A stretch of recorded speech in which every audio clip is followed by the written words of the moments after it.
നിവിൻ ഫ്രാഡിയാൻ തന്നെ shoot and ട്രാക്കിനൊപ്പം ചേരുന്നു. നിവിൻ, സ്വാഗതം. സിനിമയുടെ വെളിപ്പുറത്താണ്. അപ്പോൾ ആദ്യം ആ സിനിമയെക്കുറിച്ച് എന്താണ് സിനിമയുടെ കൺസെപ്റ്റ്? അല്ല, സിനിമ ഇതിപ്പോൾ നമ്മൾ ഒരു ഫീച്ചർ ഫിലിം എന്ന രീതിയിൽ വന്നപ്പോൾ നമ്മളിപ്പോൾ പറയാൻ പോകുന്ന ഒരു എഞ്ചിനീയറിംഗ് സ്റ്റോറീൻ്റെ കഥയാണ്. ഇതുവരെ നമ്മൾ കാണിച്ചിട്ടുള്ളൊരു എഞ്ചിനീയറിംഗ് ബാക്ക്ഗ്രൗണ്ടിൽ പറഞ്ഞ മൂവിയിൽ ഒരു പൊളിറ്റിക്കൽ സ്റ്റോറി ആയിരിക്കും പറഞ്ഞിട്ടുള്ളത്. SFI, ഇതിപ്പോൾ ഞാനൊരു പ്രൈവറ്റ് ഫിനാൻസ് കോളേജ്, അതിൻ്റെ ഇപ്പോഴത്തെ കറണ്ട് BTech ഒരു സിനാരിയോൻ്റെ ഒരു കഥ പറയാനാണ് ഉദ്ദേശിക്കുന്നത്. അതിൽ തന്നെ ഇപ്പോൾ നമുക്കറിയാം എഞ്ചിനീയറിംഗ് എന്ന് പറയുമ്പം എല്ലാം ഒരു 4 കിലോമീറ്റർ റേഡിയസിൽ തന്നെ ഒരു 3-4 എഞ്ചിനീയറിംഗ് കോളേജ് ഉണ്ട്. സർപ്ലസ് എമൗണ്ട് ഓഫ് എഞ്ചിനീയേഴ്സാണ്. അപ്പം എഞ്ചിനീയറിംഗ് കഴിഞ്ഞിട്ട് പിന്നെ അത് കഴിഞ്ഞിട്ട് അവർക്ക് അവരുടെ ജോബ് ഓപ്പർച്യൂണിറ്റീസ്, അവരനുഭവിക്കുന്ന കഷ്ടതകൾ, അതിൻ്റെ ഒരു കഥയാണ് പറയാൻ ഉദ്ദേശിക്കുന്നത്. നിവിൻ എങ്ങനെയാണ് ഈ ഷോർട്ട് ഫിലിം രംഗത്തേക്ക് അല്ലെങ്കിൽ കലാരംഗത്തേക്ക് എത്തിയത്? അല്ല, ഞാൻ കോളേജിൽ 3rd ഇയർ പഠിക്കുമ്പോഴാണ് നമ്മുടെ ഫസ്റ്റ് ഒരു ഷോർട്ട് ഫിലിം ചെയ്യുന്നത്. അത് അന്ന് മാബസിലോസ് കോളേജിൽ അരുൺകുമാർ അരവിന്ദ്, ലെഫ്റ്റിൻ്റെ ഡയറക്ടർ, പുള്ളിക്കാരൻ ഒരു ജഡ്ജായിട്ട് വന്നൊരു കോമ്പറ്റീഷൻ ഉണ്ടായിരുന്നു. അപ്പം അതിന് ഒരു ഷോർട്ട് ഫിലിം ചെയ്യണം. പുള്ളി ആ സമയത്ത് കോക്ടെയിൽ കണ്ട് ഭയങ്കര ഇൻട്രസ്റ്റ് ആയിട്ട് പുള്ളീനെ ഒന്ന് ഇംപ്രസ് ചെയ്യിപ്പിക്കണം എന്ന് പറഞ്ഞാൽ ഫസ്റ്റായിട്ട് തുടങ്ങിയത്. അപ്പോൾ അതിൽ ബിയോണ്ട് എന്നൊരു ഷോർട്ട് ഫിലിം ചെയ്തു. അപ്പം അതിൽ നിന്ന് പിന്നെ കൂട്ടുകാർ പറഞ്ഞു ഇറ്റ്സ് ഗുഡ്. അപ്പം പിന്നെ നമ്മൾ വിചാരിച്ചു ഇനി നമുക്ക് ഫീച്ചർ ഫിലിം ആ ഒരു ലെവലിൽ പോകാം എന്ന് പറഞ്ഞ് വിചാരിച്ചിരിക്കുമ്പോഴാണ് ഇവിടെ നമ്മളൊരു കൂട്ടുകാരന്മാരൊരു ഷോർട്ട് ഫിലിം ചെയ്തു. അതിനൊരു തിയേറ്ററൊക്കെ കിട്ടി. അപ്പം പിന്നെ വിചാരിച്ചു എന്തുകൊണ്ടൊരു ഷോർട്ട് ഫിലിം ചെയ്തുകൂടാ. അങ്ങനെയാണ് പിന്നെ ഫ്രണ്ടും ഷേയും ഉണ്ടാവുന്നത്. മൊത്തം എത്ര ഷോർട്ട് ഫിലിം ഇതുവരെ ചെയ്തു? 3 ഷോർട്ട് ഫിലിം, ഒരു ഡോക്യുമെൻ്ററി. ഇതിൽ ഏറ്റവും കൂടുതൽ ശ്രദ്ധ നേടിയത് ഷേ ആണ് അല്ലേ? അപ്പോൾ ഷേയെ കുറിച്ച് ചോദിക്കുകയാണെങ്കിൽ ഷേയുടെ ഒരു കഥാതന്തു എവിടെ നിന്നാണ് നിവിന് കിട്ടിയത്? അല്ല, അത് ഒരു തവണ സച്ചിൻ്റെ ഒരു ഇൻ്റർവ്യൂ ഉണ്ടായിരുന്നു കളി കഴിഞ്ഞിട്ട്. അപ്പം chase your dreams to come true എന്ന് ഇതുണ്ടായിരുന്നു. അതേപോലെ തന്നെ ഫ്രണ്ടിൻ്റെ പോസ്റ്റ് പ്രൊഡക്ഷൻ ടൈം. ആ സമയത്ത് നമ്മുടെ ഒരു കൂട്ടുകാരനുണ്ട്, അരുൺലാൽ പിള്ളേ. അപ്പോൾ പുള്ളിക്കാരൻ ഇങ്ങനെ പാട്ട് ചുമ്മാ എഴുതും. അപ്പം കിട്ടാത്ത മുന്തിരി പുളിക്കും എന്ന് പറഞ്ഞൊരു പാട്ടും കിട്ടി. ആ സമയത്ത് തന്നെ അപ്പോൾ നമ്മൾ എന്തായാലും ഫിക്സ് ചെയ്ത് ഇങ്ങനത്തെ ഒരു തീമായിരിക്കും, chase your dreams to come true. അതായിരിക്കും നമ്മുടെ കഥേൻ്റെ ഒരു തീം. പക്ഷേ അത് വെച്ചിട്ട് ഇപ്പോൾ എനിക്ക് പല കഥകളും പറയാം. എന്ന് വെച്ചാൽ ഒരു ക്രിക്കറ്റർ ആവാൻ കഷ്ടപ്പെട്ട് പിന്നെ വീട്ടിലെ പ്രശ്നങ്ങൾ അങ്ങനെ പറയും. പക്ഷേ അത് ആൾക്കാരിലേക്ക് റീച്ച് ആകത്തില്ല. അപ്പം ആ സമയത്ത് നമ്മൾ ചെയ്തതെന്ന് വെച്ചാൽ ഈ എന്തായാലും ഒരു ടീനേജ് പയ്യൻ, ഒരു പെണ്ണിനെ കിട്ടാത്ത ഒരവസ്ഥ അതെല്ലാവരും അനുഭവിക്കുന്നതാണ്. അപ്പം ആ ബേസിൽ നമ്മൾ ഈ ഒരു തീം പറയുകയാണെങ്കിൽ it has A wide audience. അതുകൊണ്ടാണ് അങ്ങനെ ഒരു അങ്ങനെയാണ് അത്. അനുഭവത്തിൽ നിന്നാണോ കഥ? അനുഭവത്തിൽ നിന്നാണെന്ന് വെച്ചാൽ ഒരു പരിധി വരെ. ഷേ കഴിഞ്ഞ് പ്രേക്ഷകരുടെ പ്രതികരണം വന്നപ്പോൾ എന്ത് തോന്നി?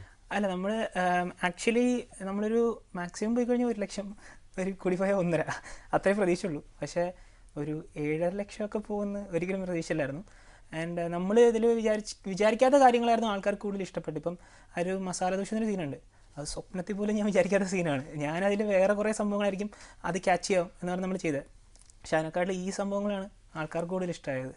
നിവിൻ എന്താണ് മനസ്സിലായത്? എനിക്ക് എഴുത്തിൻ്റെ അസുഖം ഉണ്ടെന്ന് മനസ്സിലായെന്നാണ്. അല്ല, അത് എനിക്ക് തോന്നുന്നു ഞാൻ കോളേജിൽ വെച്ചിട്ട് ഇങ്ങനെ ഓരോ പൊട്ടക്കഥകൾ എഴുതും. പക്ഷേ അത് കൂടുതൽ പിന്നെ ഫ്രണ്ട്സ് പറയാം ആദ്യത്തേതൊക്കെ ഭയങ്കര കുഴപ്പമായിരുന്നു. But on a later stage പിന്നെ ഞാൻ ഷേയ്ക്ക് മുമ്പ് തന്നെ ഒരു മൈൻഡ് സ്ക്രീൻ ഫിലിം ഇൻസ്റ്റിറ്റ്യൂട്ടിൽ ഒരു സാറുമായിട്ട് കോൺടാക്ട് ആയി. പിന്നെ പുള്ളിക്കാരൻ എനിക്ക് he guided me through out. അത് കഴിഞ്ഞിട്ട് പിന്നെ ഷേ കഴിഞ്ഞതിന് ശേഷം നമ്മൾ പിന്നെ ഒരു പ്രൊഫഷണൽ ലെവലിലേക്ക് പോകാൻ നേരത്ത് ഇത് ഷോർട്ട് ഫിലിം അല്ല, we have to think it more in a serious way എന്ന് പറഞ്ഞ് ഞങ്ങളുടെ ടീം ഫുൾ സ്പ്ലിറ്റായിട്ട് ഞാൻ മൈൻഡ് സ്ക്രീൻ റൈറ്റിംഗും ഡയറക്ഷൻ പഠിക്കാൻ പോയി. എൻ്റെ editor Mithun he went to Mumbai to learn editing in a professional way. And ഇപ്പോൾ നമ്മൾ തിരിച്ച് റീഗ്രൂപ്പ് ചെയ്ത് ഒരു ഫീച്ചർ ഫിലിം എന്ന രീതിയിൽ മുന്നേറുകയാണ്. വായന എങ്ങനെയാണ്? വായനയുണ്ടോ അതോ ഇംഗ്ലീഷ് പുസ്തകങ്ങളോടാണോ അതെ, ഞാൻ വായന കുറച്ചായിട്ടുണ്ട്. അതിലിപ്പം പോലോ കോളയും പിന്നെ ചേതൻ ഭഗത് വലിയ വായനയില്ല, ഇപ്പോൾ വായിച്ചിങ്ങനെ പഠിച്ചു. ഈ വായന ഒരുപാട് സഹായിച്ചിട്ടുണ്ടോ? അതെ, എസ്പെഷ്യലി ചേതൻ ഭഗത്തിൻ്റെ books has really help me. ഈ ഒരു സ്ക്രിപ്റ്റിംഗ് സ്റ്റേജിൽ നല്ലോണം ഹെൽപ്പ് ചെയ്തിട്ടുണ്ടായിരുന്നു. ഷേയെ കുറിച്ച് പറയുകയാണെങ്കിൽ ഇപ്പോൾ പെൺകുട്ടിയെ കിട്ടാത്ത ഒരു സ്റ്റേജിലുള്ള ഒരു ആൺകുട്ടിയുടെ ഒരവസ്ഥ, അല്ലെങ്കിൽ പ്രണയിക്കാൻ ഒരാളെ കിട്ടാത്ത ഒരു അവസ്ഥ, അല്ലെങ്കിൽ ജീവിതത്തിൽ എന്താകണമെന്ന് നിശ്ചയമില്ലാത്ത ഒരവസ്ഥ, ആ ഒരു അവസ്ഥയിലൂടെ നിവിന് കടന്നു വന്നിട്ടുണ്ടോ?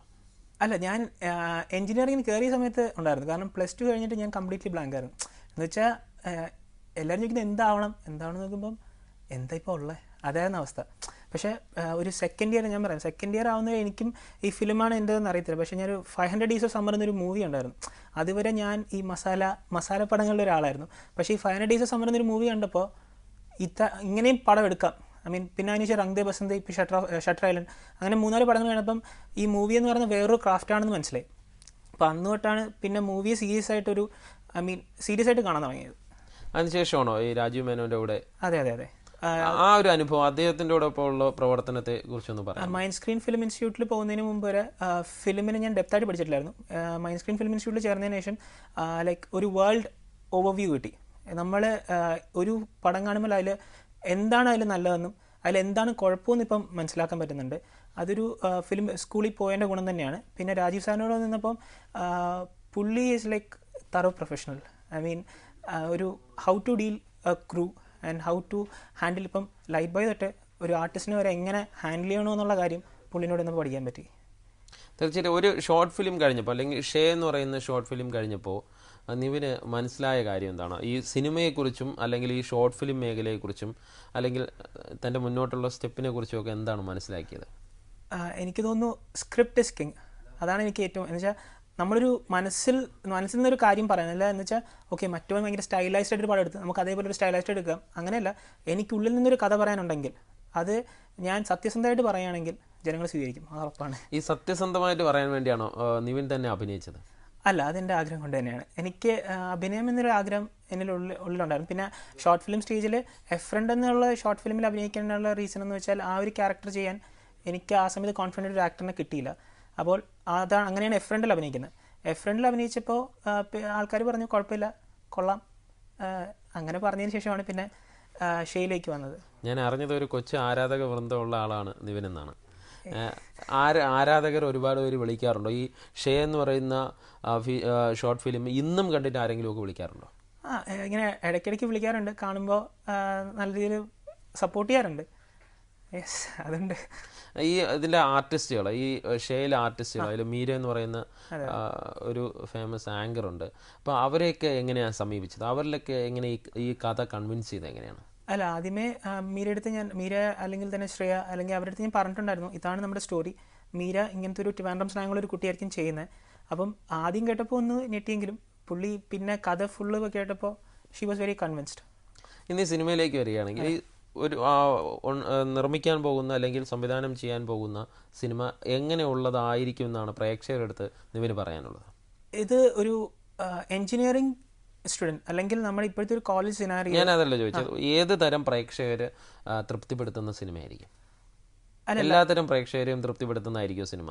അതെ, എന്ന് വെച്ചാൽ ജീവിതാനുഭവങ്ങൾ പറയാൻ ഉദ്ദേശിക്കുന്ന ഒരു കഥയാണ്. അല്ലാതെ മസാല തീരെ അവോയ്ഡ് ചെയ്തിട്ട് മോർ റിയലിസ്റ്റിക് അപ്രോച്ചാണ് നമ്മളിതിൽ കൊണ്ടുവരാൻ ഉദ്ദേശിച്ചിരിക്കുന്നത്.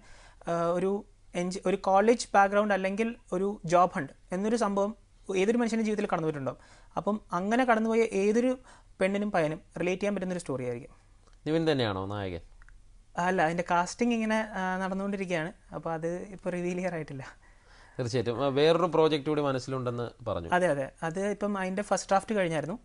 ഫസ്റ്റ് ഡ്രാഫ്റ്റ് കഴിഞ്ഞു. അത് it's like a big budget movie. അപ്പം അതിൻ്റെ ഡിസ്കഷനിലാണ് ഇപ്പോൾ. അത് ഒരു സീനിയർ മോസ്റ്റ് ആർട്ടിസ്റ്റ്, ഇപ്പോൾ നമ്മുടെ മലയാളത്തിലുള്ള സീനിയർ മോസ്റ്റ് ആർട്ടിസ്റ്റിനെ വെച്ചിട്ട് ചെയ്യാനുള്ള പരിപാടികൾ. തീർച്ചയായിട്ടും എല്ലാ ഭാവുകങ്ങളും നേരുന്നു.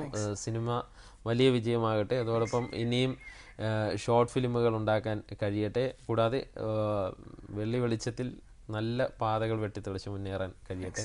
അപ്പോൾ വീണ്ടും അതിഥിയായി ഷൂട്ട് ആൻഡ് ട്രാക്കിൽ എത്തട്ടെ എന്ന് ആശംസിക്കുന്നു. വളരെയധികം നന്ദി. ഷൂട്ട് ആൻഡ് ട്രാക്കിൽ ഒരു ഇടവേള.